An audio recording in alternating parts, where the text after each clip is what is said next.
Hi, welcome to part 2. So let's take this function y equals 2 natural log of x, and we're going to let r be the area in the unbounded region in the fourth quadrant.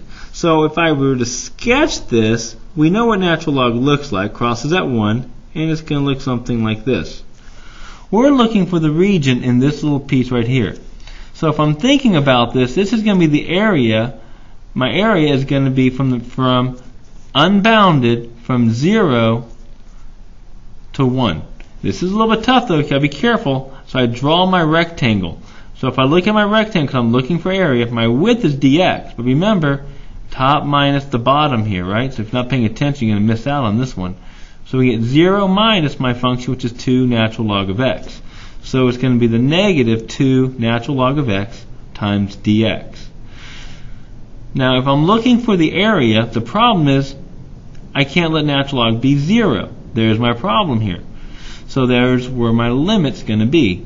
So when I rewrite this, I'm going to factor out, I'm going to factor out the negative 2, and I'm going to write this as the limit as a goes from 0 to 0, and we're approaching 0 from the right. It's on the right side of the 0 here. And I'm going to write down from a to 1 of the natural log of x dx. So we took care of the area problem. We took care of the limit, the improper problem. But now guess what we have? That's right, integration by parts. So I let u equal the natural log of x. Du is just 1 over x dx. dv is just dx, so v is x. So I rewrite this now. I'm going to get negative 2 times the limit as a goes from 0 to the right of, I'm going to write this like this here, sorry. From a to 1, this becomes uv, x, natural log of x, minus the antiderivative, v du, just becomes dx. And I can continue integrating this one. This one's not that bad to do now. And I get from a to 1, x, natural log of x, minus x. Applying the FTC, the fundamental theorem, we get negative 2 times the limit as a goes from 0 to the right. If I plug this in, I'm going to get, be very careful here, 1 times 0 minus 1, because plugging in the 1s, minus, now be careful, if I plug in the a, I get a natural log of a minus a. I'm going to clean this up a little bit here. Negative 2 times the limit as a goes from 0 to the right. And I'm left with just negative 1, be careful, minus a natural log of a plus a. Now, if I let a go to 0, this just goes away. So I don't have to worry about that end part right there. So we take negative 2 times the limit as a goes from 0 from the right. And I'm going to get this, negative 1 minus a times the natural log of a. Now, guess what? It gets even better. If I plug in a to 0, I get 0 times infinity. Well, that's nothing for us, but it does tell me we have to use L'Hopital's rule here. That's what makes this really hard right here. Only the strong survive this unit. Are you strong enough to survive? I hope so. I think you are. We get negative 1 minus, I got to put the a to the bottom, the natural log of a over 1 over a. Whoops, let me get my lights back on here. There we go. We're almost done here. And of course, I'll have to refocus it.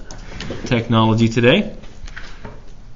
And almost there. Almost there. Oh, you were almost there, focuser. And you just got worse. Oh, come on. We're almost done with the problem. Sorry about that. There we go. Technical issues. Now, if I plug the 0 in now, natural log of as a goes to 0 from the right, look, it goes to negative infinity. And on the bottom here, 1 over 0, that's also infinity. Now you may be saying, oh, Mr. Wernow, that was negative. It's okay. It's like infinity over infinity times a negative 1. So we now will apply our L'Hopital's rule. And we're going to get this. Negative 2 times the limit as a goes from 0 from the right. This stays negative 1. It's not a derivative. It's not a derivative. We're just taking the top and bottom here. That's what L'Hopital says. Minus 1 over a, and this becomes negative 1 over a squared. So I ran out of room down here, so I'm going to kind of go up here. If I clean this up, I get negative 2 times the limit. Don't forget, rewrite that limit every time. And we get negative 1, and this becomes plus a. That becomes plus a. Convince yourself that's right. We let a go to 0, and now we just get negative 2 times negative 1, which is 2. And there's your area under that curve. Look, this has everything on it. Look at it. Area, impropers, integration by parts, L'Hopital's. Everything we've covered this semester so far. This is the problem. One question takes care of everything we've learned. I'll see you guys later.